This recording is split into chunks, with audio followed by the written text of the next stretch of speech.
আদাব, নমস্কার।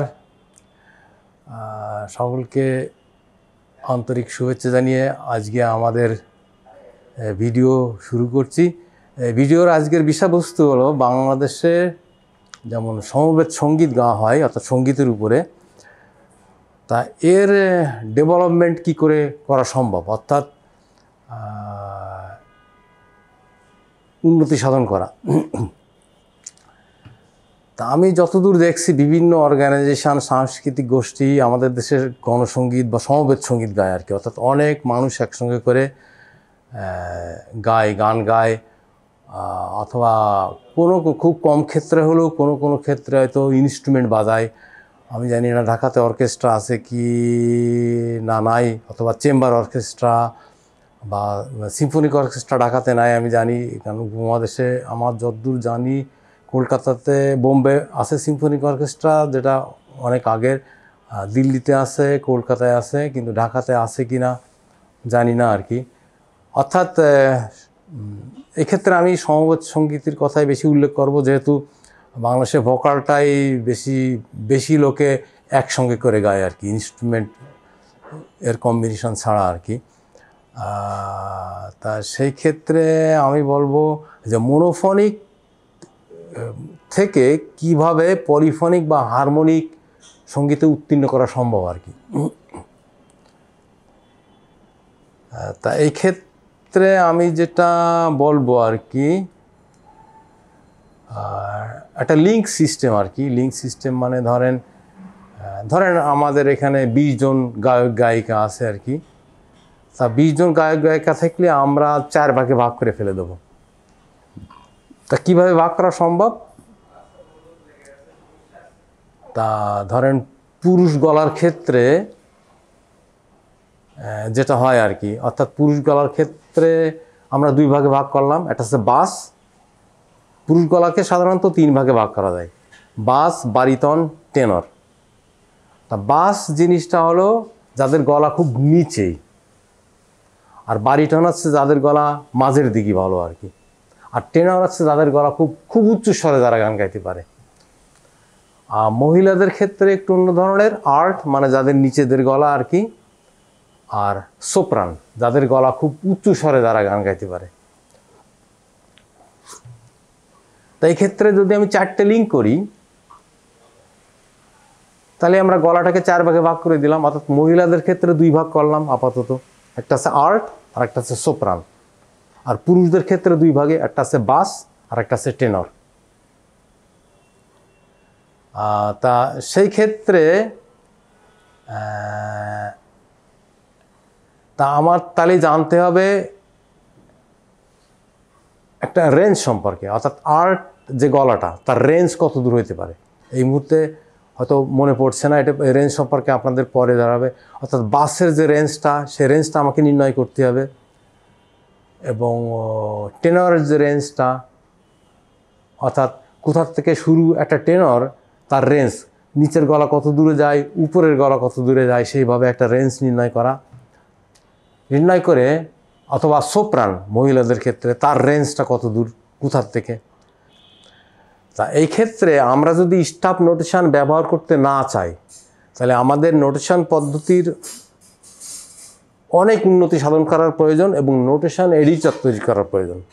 আর notation editor তৈরি করতে হলে আমাদের কিছু প্রোগ্রামার দিয়ে এই এডিটরটা তৈরি করতে হবে কয়েক বছর কাজ করে, বা 1 বছর, বা এটা ঠিক কত সময় লাগবে নোটেশন এডিটর তৈরি করতে, এটা জানে প্রোগ্রামাররা, বা এটা কাদের উপরে নির্ভর করে। সে প্রোগ্রামার নিজেও জানে না যে এই এডিটরটা তৈরি করতে গেলে আমার কত সময় লাগবে। আর একজন প্রোগ্রামার এটা পারবে না, এটা 2-4 জন, 5 জন বা আরও বেশি প্রোগ্রামার একসাথে কাজ করে একটা সফটওয়্যার তৈরি করার প্রয়োজন আছে। আর যদি সেটা আমরা করতে না চাই, তাহলে আমাদের যারা গায়ক গায়িকা, যারা শিক্ষক, তাদেরকেই স্টাফ নোটেশন শিখে নিতে হবে। এর বিকল্প কিছু আছে বলে আমার জানা নেই। তাই প্রথম পর্যায়ে, তারপরে আর একটা জিনিস যেটা, এখন যদি আমি স্টাফ নোটেশনের কথা বলি, তাই স্টাফ নোটেশনের জন্য অনেক এডিটর আছে। তা আমি যেটা ব্যবহার করছিলাম, সে এডিটরটার নাম হচ্ছে সিবেলিয়াস। তা এখন যে কোনো কারণে যে সিবেলিয়াসটা পেমেন্ট করতে হয়, তা এখন আমি এটার ব্যবহার করি না। তবে আমি আমার যে কাজগুলো করছিলাম, অনেক কাজ ধরেন আমি ওই 4টি ইনস্ট্রুমেন্টের জন্য মিউজিক করছি, মানে হারমোনিক্যাল বা পলিফোনিক্যাল, তারপরে ইভেন 13টা লিঙ্ক তৈরি করছি। 13টা লিঙ্কের ক্ষেত্রে আপনি যদি প্রত্যেকটা লিঙ্কই 5টা করে ইনস্ট্রুমেন্ট ব্যবহার করেন, তাহলে টোটাল ইনস্ট্রুমেন্টের সংখ্যা 65 বা 70। তা একটা গ্রুপই যখন 70 জন লোক একসাথে বাজানো হয়, তো সেটাকে বলা হয় সিম্ফনিক অর্কেস্ট্রা। আর চেম্বার অর্কেস্ট্রার ভিতরে সাধারণত 30 জন যখন বাজানো হয়, তখন তাকে বলা হয় চেম্বার অর্কেস্ট্রা। তো এখন যারা কম্পোজিশনটা করবে আর কি, ধরেন পলিফোনিক্যাল বা হারমোনিক্যাল কম্পোজিশন, তা সেই ক্ষেত্রে আমাদেরকে এক নম্বর আছে নোটেশন এডিটর ব্যবহার করতে হবে। আরেকটা জিনিস যেটা অনেক সময় সাপেক্ষ, সেটা হচ্ছে কাউন্টার পয়েন্ট শেখা। কাউন্টার পয়েন্টের উপরে হয়তো ইন্টারনেটে কিছু পাবেন আপনারা। কাউন্টার পয়েন্ট না শিখলে, অর্থাৎ যে কম্পোজিশনটা করবে তাকে কাউন্টার পয়েন্ট শিখতেই হবে, এর কোনো বিকল্প নেই। এবং এটা 5 থেকে 7 বছর পর্যন্ত সময় লাগে আর কি, দ্রুত কিছু করা সম্ভব না আর কি। এখন এই কাউন্টার পয়েন্ট করা শেখার পরে এখানে একটা ব্যাপার যে কাউন্টার পয়েন্ট শিখবে, তার তো কোনো বিকল্প পদ্ধতি নেই। বাংলা নোটেশনে কাউন্টার পয়েন্ট এক্সপ্রেশন ব্যাখ্যা করার কোনো বইটাই আমাদের দেশে নাই। অর্থাৎ আমাকে অন্তত যে কাউন্টার পয়েন্টটা শিখবে তাকে স্টাফ নোটেশন শিখেই নিতে হবে, কোনো বইটাই পাইবেন না আমি, অথবা ডাইরেক্টলি টিচারের কাছ থেকে। সেটা পরে আস্তে আস্তে বাংলা নোটেশন এডিটার তৈরি করে বাংলা নোটেশনে কনভার্ট করে নিতে হবে, যাতে সাধারণ মানুষ যারা গাইবে, গায়ক গায়িকা, তারা বুঝে নিতে পারে। তা এই ক্ষেত্রে কিসের প্রয়োজন? তা একটা অর্কেস্ট্রা বা একটা খয়ের যে পরিচালনা করে তারে বলা হয় কন্ডাক্টর, অর্থাৎ যে ইউরোপিয়ান বা লাঠি নাড়ায়, যে কন্ডাক্ট করে আর কি। আর কন্ডাক্টরের পরে আমি যদি 4টে লিঙ্ক করি, তাহলে প্রত্যেকটা লিঙ্কের, ধরেন একটা লিঙ্ক তৈরি করলাম সেম মেলোডি, সেখানে সেম মেলোডি দিয়ে গান করবে 5 জন বা 10 জন। তারপরে ধরেন আর্টের জন্য একটা লিঙ্ক, নোটেশন লিঙ্ক, আর্ট সোপ্রানের জন্য একটা লিঙ্ক তৈরি করলাম, তারপরে বাসের জন্য একটা লিঙ্ক তৈরি করলাম, আর টেনরের জন্য আরেকটা লিঙ্ক তৈরি করলাম। তা এখন মেন লিডার হচ্ছে কি কন্ডাক্টর, আর লিঙ্ক লিডার অর্থাৎ ওই 10 জনের জন্য যে একটা লিঙ্ক তৈরি করলাম, সেই লিঙ্ক লিডার তাদের প্রত্যেকটা লিঙ্কের মেলোডিটা শিখে নেবে আর কি। অর্থাৎ বাসের জন্য একটা লিঙ্ক লিডার, টেনরের জন্য একটা লিঙ্ক লিডার, আর্টের জন্য একটা লিঙ্ক লিডার, আর সোপ্রানের জন্য একটা লিঙ্ক লিডার। তার মানে এখানে প্রধান ব্যক্তি আছে কি কন্ডাক্টর আর 4 জন লিঙ্ক লিডার। আর প্রত্যেকটা ইনস্ট্রুমেন্টাল সাইডের জন্য আমরা কিভাবে ইনস্ট্রুমেন্টগুলো ব্যবহার করব তারপরে নির্ভর করে আরও বাকি লিঙ্ক লিডার বা বাকি মিউজিশিয়ান আসতে পারে। আর আমরা যদি মাত্র একটাই ইনস্ট্রুমেন্ট ব্যবহার করি, ধরেন পিয়ানো বা গিটার বা কয়েকটা, হ্যাঁ, ধরেন যদি 5টা গিটার বাজানো হয়, তাহলে 5টা গিটারের একটা লিঙ্ক লিডার থাকবে। গিটারের জন্য একজন মেন গিটার প্লেয়ার আর 4 জন সাপোর্টার। তারপরে আমি যদি হারমোনিয়াম ব্যবহার করি, একটা ব্যবহার করি, 2টা বা 3টা বা 4টে 5টা ব্যবহার করি, তাহলে একটা হারমোনিয়ামের লিঙ্ক লিডার লাগবে। আর কি কি ব্যবহার করা যায়, কথার কথা, হ্যাঁ। তারপরে যদি বাঁশি ব্যবহার করি ওই অর্কেস্ট্রার সাথে, তাহলে বাঁশির জন্য 5টা বাঁশি হলে বাঁশির একটা লিঙ্ক লিডার লাগবে। এটা নির্ভর করে আর কি। আর যদি ধরেন যে আমরা ইনস্ট্রুমেন্টালিস্ট এতটা খুঁজে পাবো না, তখন আমাদের হয়তো ওই হারমোনিয়ামের পরেই নির্ভর হইতে হবে, 4-5টা হারমোনিয়াম দিয়ে। তাহলে হারমোনিয়াম একটা হলেই একটা, দুটো 3, 4, 4টে 5টা হারমোনিয়াম প্লেয়ার হলে হারমোনিয়ামের একটা লিঙ্ক লিডার। তো এইভাবে অর্কেস্ট্রাটা মোটামুটি সংগঠিত করা সম্ভব আর কি। কিন্তু এর জন্য অনেক অনেক খড়কুটো পোহাইতে হবে, মানে জিনিসটা একেবারেই সহজ না আর কি, হ্যাঁ। তারপরে আমরা আস্তে আস্তে 20, 30 বা 50 বা 60 জন লোক একসাথে দিয়ে দিতে পারবো, একসঙ্গে মিউজিক বাজাবে আর কি, হ্যাঁ। তারপরে সমস্ত রিদমিক্যাল সিস্টেমগুলো ওই আপনার যে সিভিলিয়াস বা মিউজিক করে এডিটরে এগুলো সেট করা যায় আর কি। তো এখন তাহলে এখন আমরা একটু অন্য সাইডে চলে যাই। অন্য সাইডে যাওয়ার ক্ষেত্রে এখানে আমি বললাম যে প্রত্যেকটা, অর্থাৎ আমরা যখন গানগুলো শিখাবো, তাহলে কথার কথা যদি আমরা এখানে তানপুর আছে, তো এটা হচ্ছে F sharp,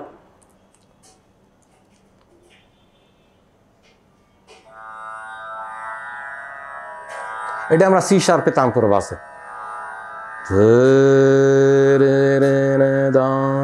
কথার কথা। তারপরে আমরা যদি চেঞ্জ করে দিই, ধরেন এইটা ধরেন বারিটনের জন্য খুব ভালো সি শার্প একটা, আর যারা নিচে যাবে কথার কথা, এটা কিন্তু এক্স্যাক্টলি না আর কি। তা আমি যদি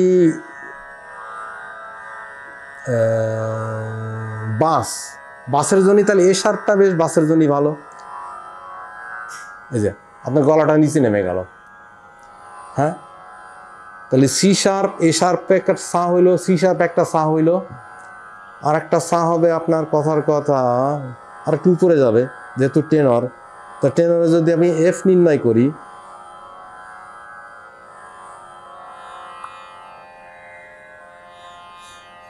তাহলে গলাটা উপরে উঠে গেল আর কি, এটা আর একটা তানপুরা। হ্যাঁ হ্যাঁ, এখন এই যে যে টিচার হবে তার এই চারটে সার টোন সম্পর্কে ধারণা তো অবশ্যই থাকা লাগবে আর কি, এবং লিসেনিং অ্যানালিসিস যেটাকে আমরা বলি, অর্থাৎ তানপুরার সাথে গান গাওয়া। আমরা এই মোবাইলও ব্যবহার করতে পারি তানপুরার সাথে গান গাওয়া, কিন্তু প্রত্যেকটা লিঙ্কের জন্যই তানপুরাটা আলাদা থাকবে আর কি, এবং প্রত্যেকটা লিঙ্কে আলাদা আলাদাভাবে গলা প্র্যাকটিস করা শিখাইতে হবে। পরে যখন একসঙ্গে মিউজিকটা করবে তখন মিউজিকের ডিফারেন্স কাইন্ড অফ মেলোডি এটা একসাথে মিক্স করা হবে আর কি। আজকে মোটামুটি মানে এই পর্যন্তই আর কি, যে খয়ের বা অর্কেস্ট্রা কিভাবে করতে হয় তার মোটামুটি একটা বেসিক ধারণা আমি দিলাম, কিন্তু এর জন্য হিউজ স্টাডি করা লাগে। তা পরবর্তীতে আমি এক্সপান্ডিং সিস্টেম সম্পর্কে কিছু বলবো, এটা আমারই নিজস্ব মানে নিজস্ব ধারণা আর কি, যে মেডিটেশন মিউজিক বা আমাদের দেশীয় মিউজিক যেটা শিখাইতে হলে যদি সেখানে পলিফনি বা হারমোনির ব্যবহার করা হয়, এবং অনেক লোক, অর্থাৎ আমাদের দেশে যে গণসঙ্গীত বা সমবেত সঙ্গীত সেটা হচ্ছে মোনোফনি, আমি আবারও রিপিট করছি আর কি। তা এটাকে মোনোফনিক থেকে যদি পলিফনি বা হারমোনিতে উন্নীত করতে হয়, তার যে একেবারে বেসিক যে ফর্মুলেশনগুলো সেগুলো আমি বললাম, অর্থাৎ কাউন্টার পয়েন্টের কথা বললাম, লিঙ্ক সিস্টেমের কথা বললাম, কন্ডাক্টিংয়ের কথা বললাম আর কি। তা এইভাবে আমার মনে হয় আমাদের দেশের সঙ্গীতের অভূতপূর্ব উন্নতি সাধন করা সম্ভব আর কি। তবে এর জন্যই বেশ সাধনার প্রয়োজন আছে। আর আজকালকার দিনে একটা বিশেষ সুবিধে যে আপনি তানপুরার অ্যাপ পাচ্ছেন, তা যদি কেউ লিসেনিং অ্যানালিসিস প্র্যাকটিস করে তা সে মাঠে ঘাটে যে কোনো জায়গায় গান গাইতে পারে, তার সময় নেই, হাঁড়িকুড়ি ধুচ্ছে বা কিছু একটা করছে, আবার গানও প্র্যাকটিস করছে এই আর কি, বা কোনো একটা কাজ করতেছে যে কোনো, তার সাথে সাথে গান প্র্যাকটিস করা। কিন্তু এই যে তানপুরার সাথে মোবাইলের সাথে গান গাওয়াটা, এই জন্য লিসেনিং প্র্যাকটিস করা কিন্তু খুব আবশ্যিক, এবং কারণ আপনার কাছে হারমোনিয়াম থাকবে না, অর্থাৎ আপনি যদি হারমোনিয়ামে একটা রিড বাজায় সেটা আবার আপনি রিপিট করতেছেন গলায়, এই সুযোগটা আপনার ওখানে থাকবে না। তো সেই ক্ষেত্রে আপনাকে এই তানপুরার সাথে গান গাওয়া বা লিসেনিং অ্যানালিসিস প্র্যাকটিস করা শিখতে হবে। ইউরোপে সাধারণত কনজারভেটরি নিয়ে লিসেনিং অ্যানালিসিসটা মিনিমাম 3 বছর শেখে, মিনিমাম 3 থেকে 4 বছর শেখে আর কি। আমার যদি কোনো ভাষাগত প্রবলেম থাকে, সমস্যা থাকে, তাহলে ক্ষমা সুন্দর দৃষ্টিতে দেখবেন। আজকে সকলকে ধন্যবাদ এবং শুভেচ্ছা জানিয়ে আজকে এখানে শেষ করছি।